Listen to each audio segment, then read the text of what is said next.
Welcome to the December episode of MSJTV. I'm Will. And I'm Eileen. This episode we will be featuring many events such as last week's Friday activity, the girls' basketball game, peer resource and L2's One Warm Coat clothing drive, and Winterball.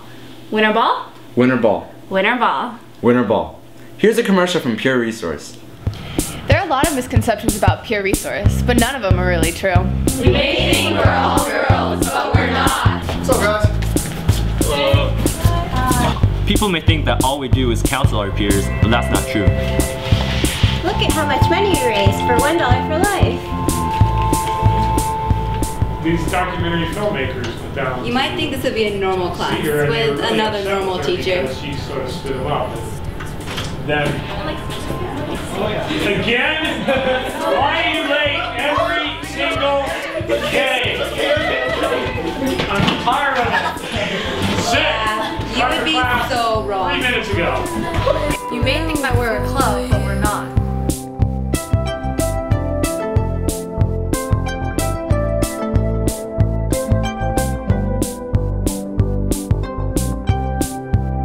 You want to know the truth about peer resource?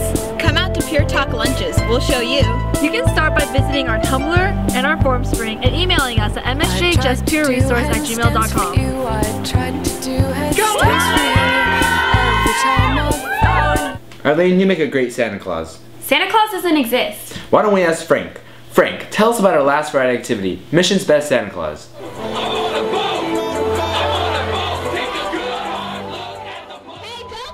On Friday, December 16, 2011, Leadership 2 hosted the Christmas-themed Friday activity, MSJ's Best Santa Claus, during lunch. Crowds of MSJ students gathered at the amphitheater to watch several participants engage in fast-paced activities such as matching holiday gifts with the correct names given and answering trivial questions only Santa Claus himself would know. Senior Laura Khanh won the title as the Best Santa Claus, or in this case, Mrs. Claus, of the 2011 to 2012 MSJ school year. Okay. Laura, what are they? Dasher, Dancer, Prancer, Vixen, Comet, Keeper, Daughter, Blitzen, Rudolph. Eileen, do you play any sports? Yeah, I play basketball. Basketball? Basketball. Did you catch my game last Saturday against Castro Valley? Oh, as the water girl? What? I'm not the water girl. Okay, let's see how you played on Saturday. So today we played Castro Valley and our score was 48-38. So far our record is 7-1. We played a great game today. We played really well today. We did the things that we always do. We were really consistent. We had a good shooting game. And we always go back on defense. We always need a safety back.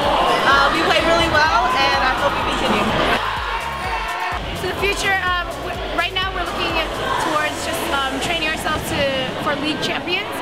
Last year we were the league champions and we're ready to just defend our title. So we're just training hard, trying to fix the little things that we need to fix.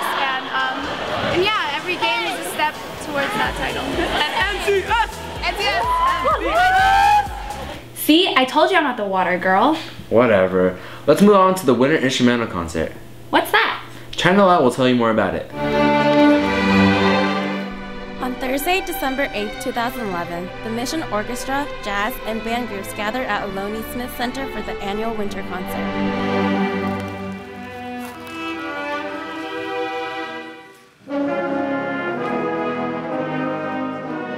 After the freshman concert band made their first formal performance, Miss Kraft joined the orchestra to rock out to a festive song. Other groups attending the Queen's Diamond Jubilee in London this winter break then occupied the stage to enchant the audience with a fantastic group performance. The show concluded with a demonstration of this year's competition and holiday marches by the marching band students. Hey Will, I met a really cool guy last week. His name's Nguyen. Oh, Khanh? I know him too. He's pretty cool. Yeah, he plays the bari saxophone. What's that? Let's find out more. Hi, I'm Leah Dickstein from MSJTV, and I'm with Nguyen, who's a bari sax player. So Khanh, when did you start playing? I started playing in 4th grade. Why did you choose the bari sax as your instrument? What do you like about it? I started out in alto sax in 4th grade, and in 7th grade, our band director needed more bari saxes, and we had way too many altos, so I decided to switch to balance out the group. And I just fell in love with the instrument after that. It was, it's different than the alto, and I feel it fits me more. It's got a much lower, deeper, darker sound, and it's a lot richer, and it's not an instrument that a lot of people play, and I think that's why it fits me well. Do you have any specific inspirations, people you specifically look up to, or do you just like listen to a ton of bari sax players? They're all fantastic. There are not a lot of bari sax players out there, to be honest. I listen to a lot of saxophonists, and also a lot of musicians of other groups. I mean, other instruments, like violinists, trumpeters, etc. Should try to get inspiration from them and understand what they do. But as for a person who I really look up to, would probably be Mr. Conway of Hopkins Junior High School, because he's a cool guy. He taught me a lot of what I know now,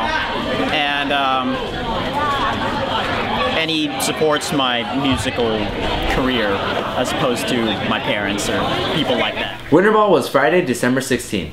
Tickets were 13 with ASB, 15 without, and 16 at the door. Make sure you went. Will? Yes? That's a really useless reminder. Well, some people like useless reminders. Speaking of which, Christmas is on December 25th, and Thanksgiving was on November 24th. Let's find out what happened at Winterball, which was on Friday, December 16th. So what's the cutest Winterball ask you've seen? I think it's when Wilson asked Clarissa. During class, he came out in front of everyone and told them about the relationship. So what's the cutest Winterball ask you've seen this year? I really liked Jin Pang's ask to Crystal. It was like he used badminton birdies to spell out winter, and then he used a rubber ball to say ball, and then his bouquet was like a bouquet of birdies that looked like flowers, and they were like pasted onto a racket, so they looked like a real bouquet. I thought it was really cute. Thank you. So how did you guys ask your dates to Winterball? So what Eric did was we created these boxes and filled them up with Scrabble letters that spelled out Julian Shen, Winterball, and then yes or no. And we put each of the words in 4 separate boxes.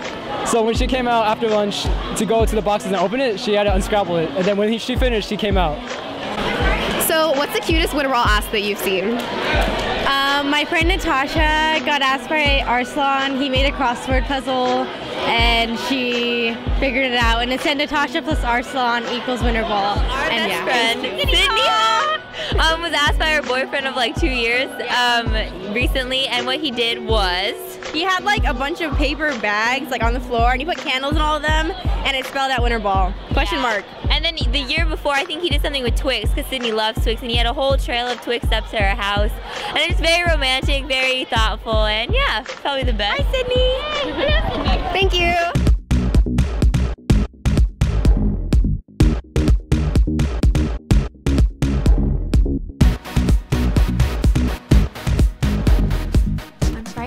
December 16th, 2011, students gathered in the MSJ gym for the annual Winterball. The decorations set up by L2 were dazzling and spectacular. The DJ also did a great job at keeping the crowd pumped and energetic. Throughout the night, students enjoyed the Hershey Kisses that were provided and were able to wrap the night up with a hot, delicious cup of chocolate. That brings us to the upcoming events. Seniors, baby pictures and senior superlatives are due on December 20th. If you get an energy upgrade for your home, please visit www.energizefortheprize.org to help MSJ earn $100. Winter break starts on the 22nd and ends on the 4th. Woohoo! After school starts, we have a couple of weeks until finals, which is on the 25th, 26th, and 27th. That wraps it up for the last episode of 2011. I'm Eileen. And I'm Will. Happy holidays and see you next year.